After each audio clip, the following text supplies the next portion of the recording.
Welcome to Unleash Your Retirement with David Koren from RVA Wealth Management. Our podcast is all about providing anyone considering retirement with the confidence they need to pursue their dreams in this new phase of life. We cover a wide range of topics, from retirement planning to investing with purpose, all while making you laugh and keeping things lighthearted.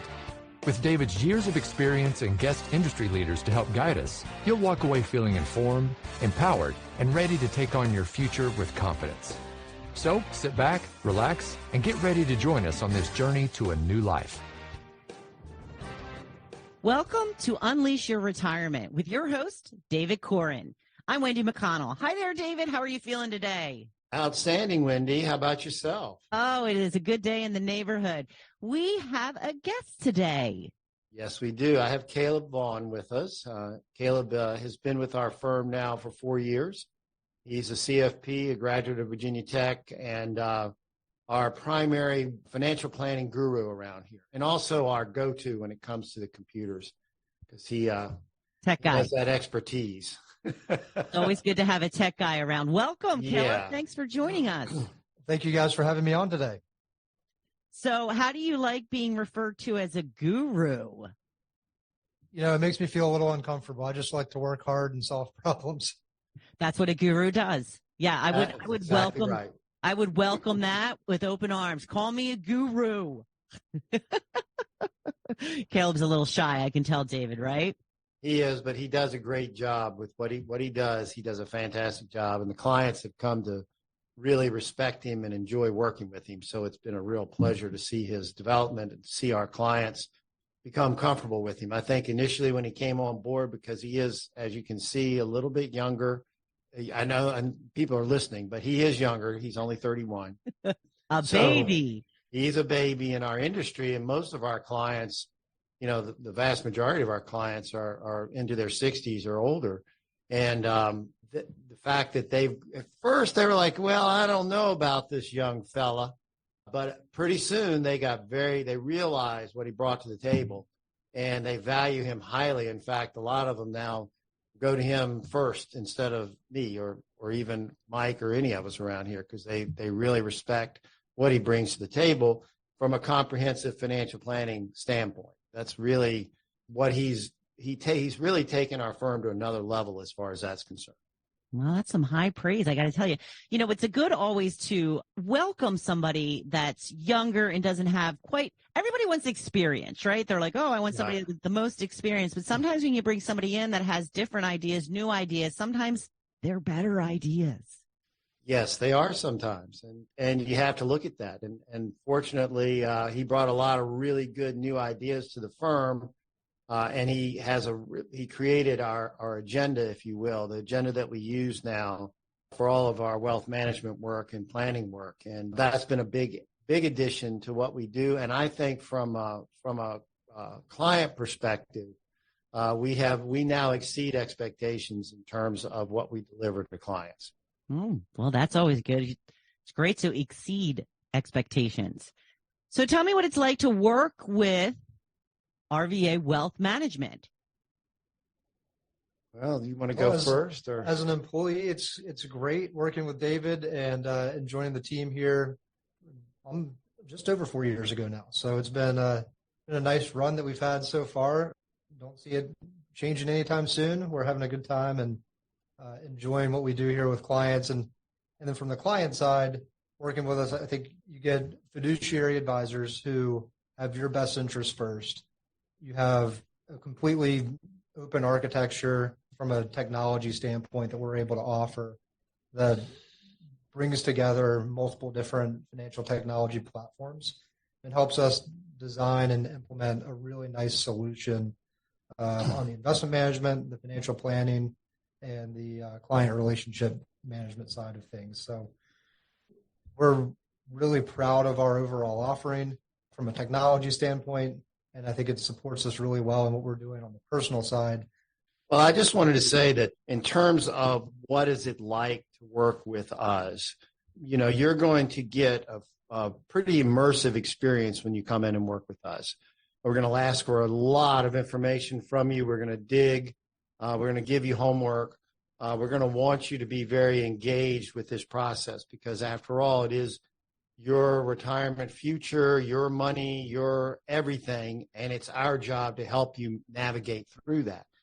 We do cash flow management, we do risk management, we do investment planning, we do tax planning, we do retirement planning, we do estate planning, we do education planning, we do debt management work in some cases, and we do a lot of charitable giving and philanthropy work with our clients. Those are the areas that we really spend a lot of time on, and that is comprehensive financial planning. So as you can imagine, given all those topics, we need lots of information from the clients, and we need to know what they want to accomplish. What's their purpose? What's their goal? What's their objective? What's their dream of retirement? That's everybody's different in that regard. So we zero in on what that dream is, and then we build in the proper support tools in all these different areas to make sure that those dreams are accomplished. Now, if I think that I can do this all myself, I don't need somebody to help me. I can figure this all out. What do you say to me when I tell you that? If we were just talking investments, then maybe I could say, well, yeah, you could plop money into a few funds and maybe go online and do a robo thing and learn what your risk tolerance is and get a model built out for yourself and buy some ETFs. Yeah, you might do okay that way. The problem is that you're not taking into consideration a lot of other things that are pretty comprehensive. When we talk about tax efficiency, tax loss harvesting, when we get into helping clients with their charitable giving, with Roth conversions, how much of a Roth conversion can you do without experiencing IRMA? So when you are in retirement, once you reach age 65, there is a cost for Medicare Part B. And if you make too much money in a given year, your costs for Medicare Part B go up significantly. So what is that break point? So we analyze all of those types of things and help clients work and navigate through those issues. Will you have enough money later on? And more importantly, do you understand the yield on your portfolio? So every portfolio has a yield, but most people aren't familiar with yield. Yield is the interest and dividends that your investments pay you. So it's cash flow. And so people don't realize that their investments actually can pay them cash in retirement. And in fact, in many cases, it would be enough to even cover their entire required minimum distributions for when they have to start taking those. That's another thing, navigating that issue. So it's a very complex process when you start getting into withdrawal mode on a portfolio. And that can be a lot more challenging for clients because there are all these tax considerations. Also, do you have your account set up properly for your estate to avoid probate? A lot of people haven't asked those questions. One of the things that this series is going to do as we go forward is I am actually going to provide personal finance direction and basically a personal finance program so that people can learn about all these things that I just mentioned and dive a little bit deeper. So I can help you with that this way, but you're not going to get the personal touch of us digging into your specific situation and your specific goals and issues. And that's when the more complex the situation, the more important it is to seek advisors. And that would be CPAs, attorneys, and investment advisors, wealth managers, financial planners like ourselves. Wow. There is a lot of different facets that go into a lot of different things, right? Yes, there are. And I don't want to say that, hey, you can't do this on your own, because there are people out there, obviously, that could and can. However, it is complex. You do have to leverage all of your resources, which would be your professional assets that are out there properly. And you can navigate this. But if you want to be philanthropic, if you want to help the next generation, if you want to do gifting to your kids, how much can you do? What are the tax consequences? All of those types of things are areas where using a professional advisor can really help. Okay, so I've decided I probably would benefit from getting an advisor. So I hear this term fiduciary all the time. What does that mean? Fiduciary simply means that if your advisor is a fiduciary, they're obligated to act in your best interest. And it's no more complicated than that. Now, how do we know that that's actually what is being done? So the easiest way to know is you can ask. You can ask your advisor if they are a fiduciary, and they're obligated to answer honestly. If they have a CFP designation, they are a fiduciary because the CFP board requires all CFP certificates to act in a fiduciary manner. And what does CFP stand for? CFP is a certified financial planner. It is one of the most recognized designations for financial planning professionals. So you definitely want to make sure that the person you're working with is a CFP, and that will indicate that they are fiduciary. A CFP isn't the only type of fiduciary, but that is certainly a gold standard in the industry, is having a fiduciary. And if you see the letter CFP, you know that the person you're working with is a fiduciary. Okay. We were talking a little bit about experience earlier. People tend to like people with a lot of experience. What do you think of a minimum amount of experience is when it comes to looking for an advisor? Minimum, in my mind, is probably at least 5 years. And having worked with a lot of different situations and a lot of different clients. But more importantly, there also needs to be succession and sort of a team that you're working with. I think a lot of people make the mistake of assuming that, okay, I met this person, I like them. They're a nice person. I think they're honest and they'll help me. Well, think about this. You're talking about potentially a 30-plus year relationship. Are they going to be here in 30 years when you need them? You need to have a team around that person. So you need to find out, too, what the succession plan is for that advisor that you're talking to. Are there people that are going to step in? And in our case, obviously, if I'm not here, I would think Caleb would be. So that's part of the process. We have a team approach here at RVA Wealth Management where every client that comes in is working with a team. We are the team here at the firm. And we try to deliver on that so that the person knows that they can reach out to any of us and that there's continuity.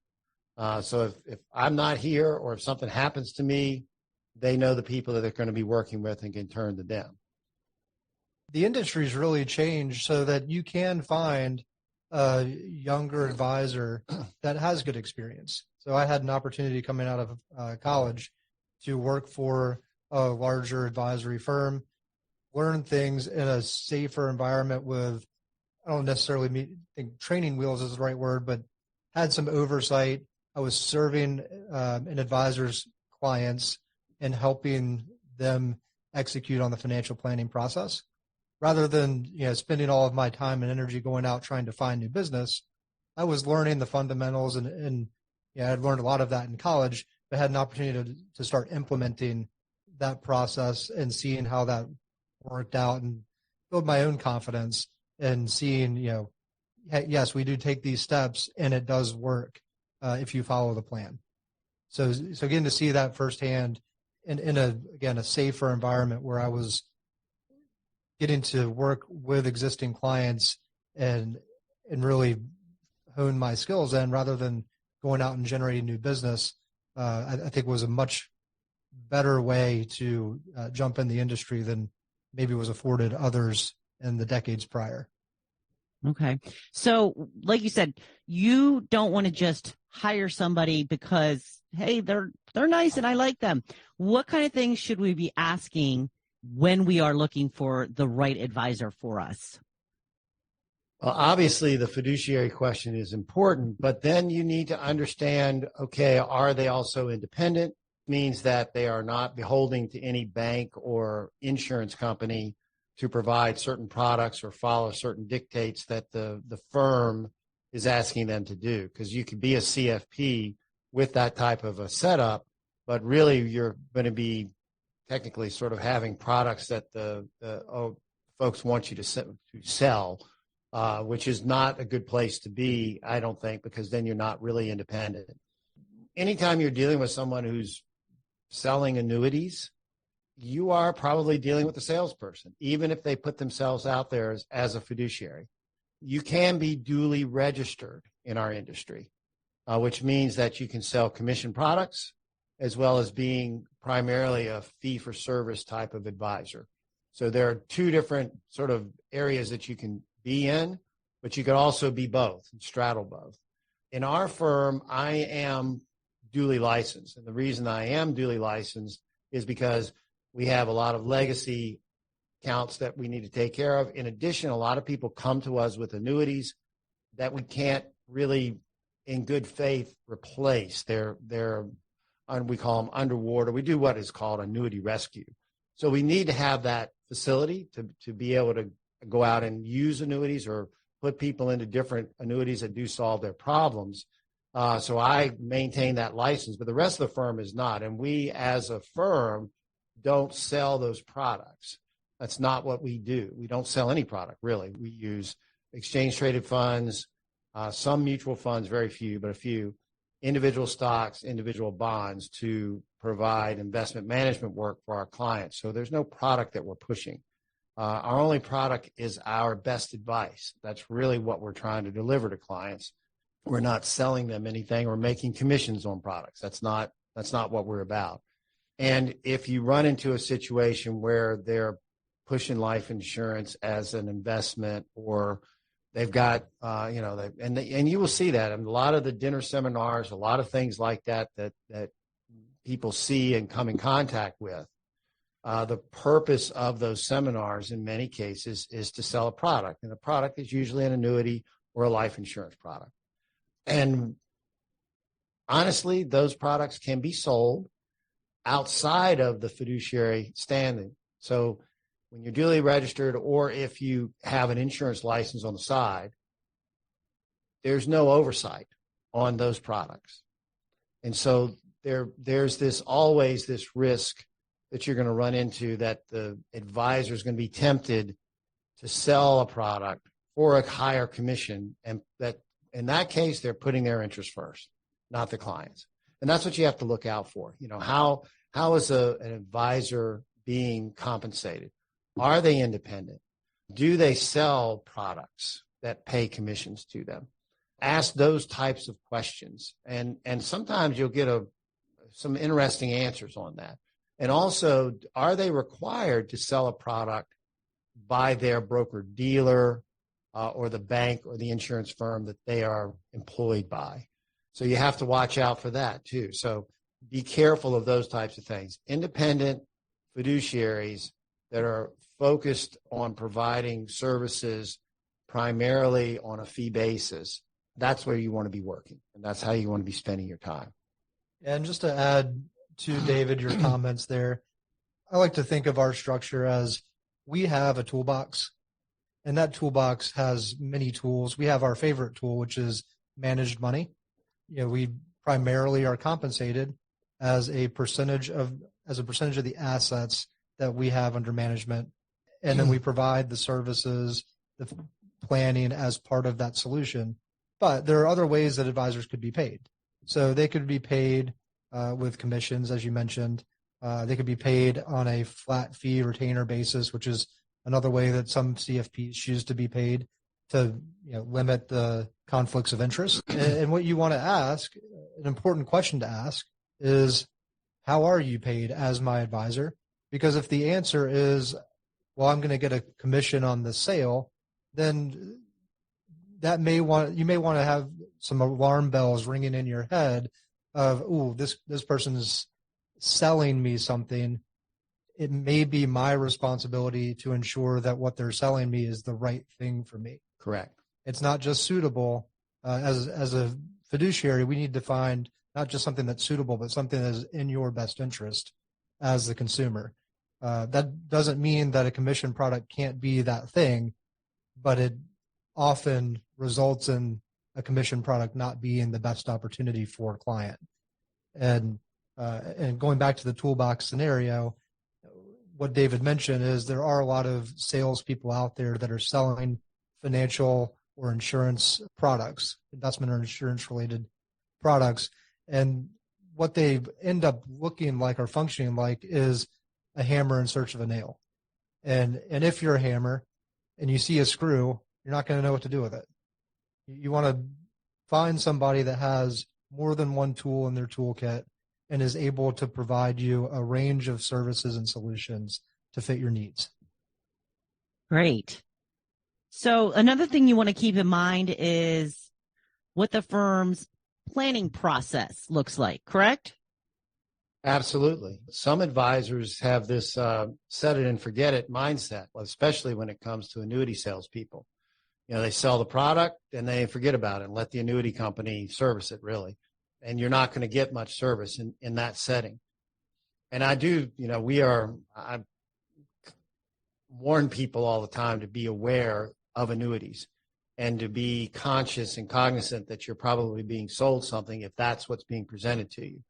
And it may or may not be in your best interest. So you need to research it and look very hard at that. And a lot of times representatives out there don't even really disclose what they're getting paid on those types of products. They gloss over it very, very, very carefully. They will say that doesn't cost you anything. There's no fee here. That's what they'll tell people. And technically, you don't see a fee. They just get paid a commission, and now you've got a long surrender charge on the product. And that's how they cover the cost of the commission. Well, and there's also internal costs, too, that they don't talk about.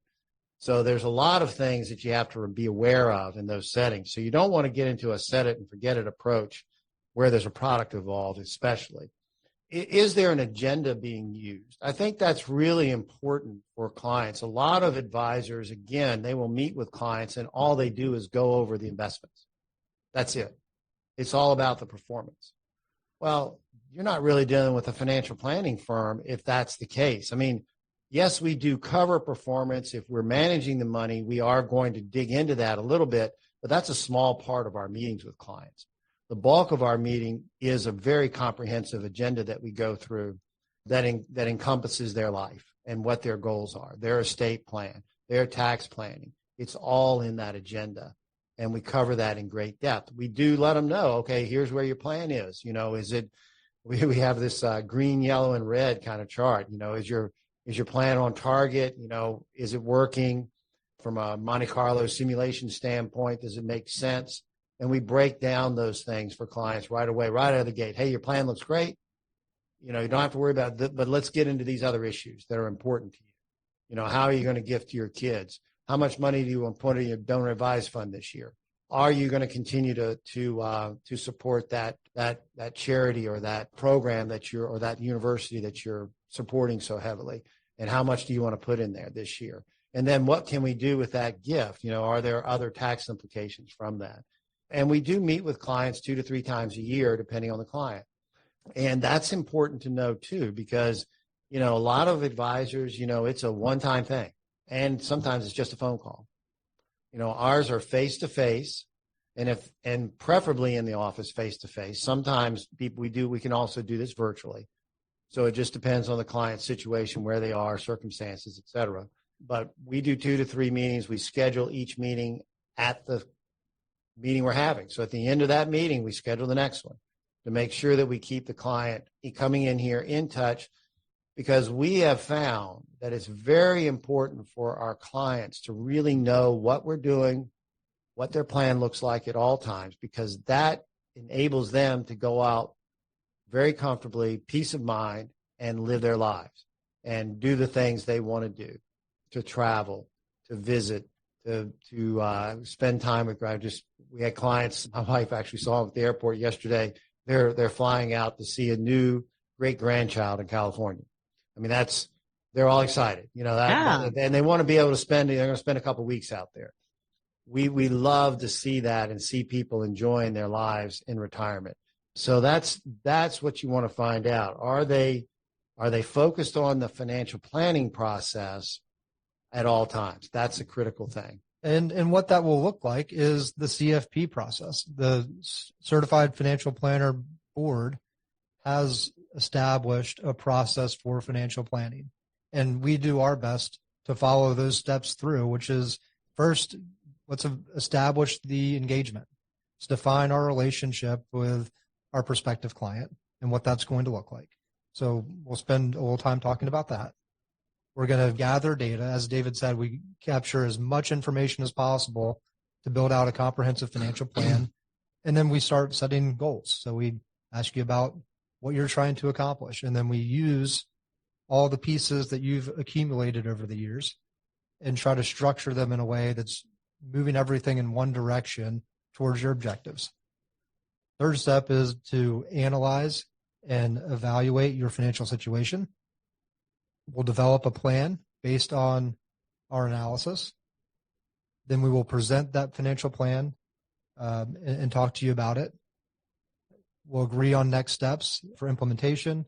Once it's implemented, we go into the monitoring phase, and we will meet, as David said, on a regular basis, at least once with everybody, usually 2 or 3 times, and more as needed with clients. We're available for our clients as they have major life events, even if it's off schedule.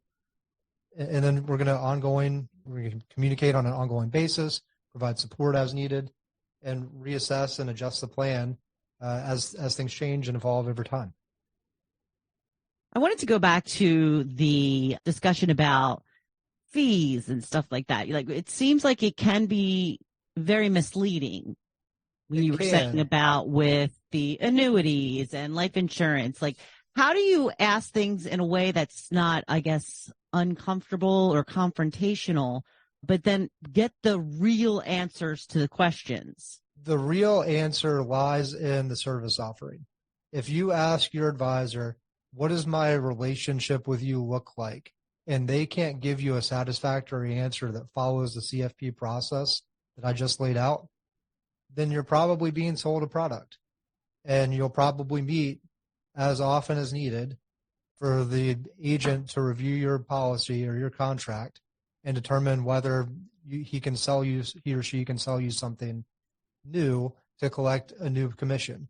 Because the way that these products are structured, the way the compensation is structured, is a lot of it is, and the advisor can choose a couple of different ways, but often what's chosen is to maximize the upfront commission on the sale of these investment and insurance products.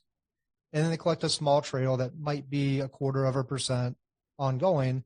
And because the focus is on capturing that upfront commission, all the recurring revenue is minor. And ultimately, you start to feel like a liability, a service liability to the advisory firm that you're working with, because they don't have an incentive to keep you on board if you're locked into a contract that they're going to get a trail on no matter what, because you can't get out of it without surrender charges. I see. Okay, well, that makes sense. So make sure they follow the CFP process. Yes, that would be a great advice that we would give anybody. And I know that you're going to talk about the Forbes article that I have in here on choosing an advisor. That goes into that, talks about the CFP process and recommends the CFPs be utilized for financial planning purposes, because they know that, they're fiduciaries and they have to adhere to that fiduciary standard because of that designation. That's real important to get that right with clients. When you go to meet with an advisor and you're trying to keep in mind too that it is like a job interview. You need to treat it like you're interviewing them for a job, because they're going to be working with you for a long period of time, and you need to be prepared with your questions when you go in there. That's why this is sort of helpful. That's why having that Forbes article would be real helpful to someone who is evaluating an advisor, because it's not just about the personality of the person. It's also about what do they deliver? What do they provide to you? What are the services? You want to get the most bang for your buck that you can. You want to realize a lot of service for the fee that you pay, if that's how it's structured. And you want to understand what that is, and not just have somebody that's going to put you in a product and then forget about you. Right. And then, almost, servicing you is almost like a hassle. You get that feeling, if you call and you get the feeling that, I don't know, who are you? If that's the kind of feeling you get, you're with somebody who doesn't have your best interest at heart and is not paying attention to your plan and to your future, and making sure that your plan reflects what you want to accomplish. And we're going to put the link to this Forbes article on how to choose a financial advisor in the show notes. Yes. Anything else you wanted to add for today before we finish up?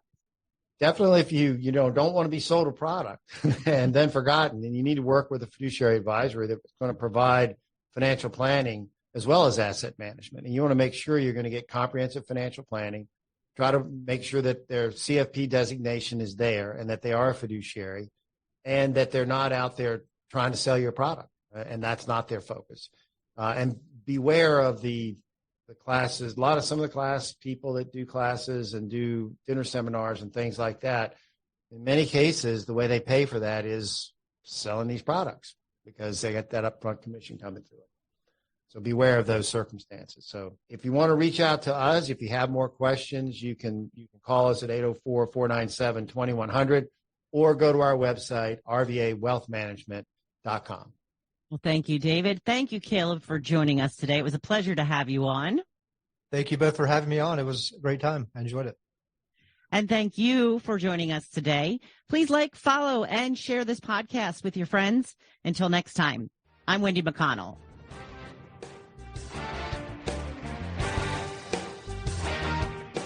Thank you for listening to the Unleash Your Retirement podcast. Click the follow button to be notified when new episodes become available. Visit our website at www.rvawealthmanagement.com or give us a call at 804-497-2100. And don't forget to click the follow button to be notified when new episodes become available. The information covered and posted represents the views and opinions of the guest and does not necessarily represent the views or opinions of RVA Wealth Management. The content has been made available for informational and educational purposes only. The content is not intended to be a substitute for professional investing advice. Always seek the advice of your financial advisor or other qualified financial service provider with any questions you may have regarding your investment planning. Content here is for illustrative purposes and general information only. It is not legal, tax, or individualized financial advice, nor is it a recommendation to buy, sell, or hold any specific security or engage in any specific trading strategy. Results will vary. Past performance is no indication of future results or success. Market conditions change continuously. This commentary reflects the personal opinions, viewpoints, and analysis of RVA Wealth Management. It does not necessarily represent those of RFG Advisory, Private Client Services, their clients, or their employees. This commentary should not be regarded as a description of advisory services provided by RVA Wealth Management or RFG Advisory, or performance returns of any client. The views reflected in the commentary are subject to change at any time without notice. Securities offered by registered representatives of Private Client Services member FINRA SIPC. Advisory services offered by investment advisory representatives of RFG Advisory, a registered investment advisor. Private Client Services, RVA Wealth Management, and RFG Advisory are unaffiliated entities. Advisory services are only offered to clients or prospective clients where RFG Advisory and its representatives are properly licensed or exempt from licensure. No advisory services may be rendered by RFG Advisory unless a client agreement is in place.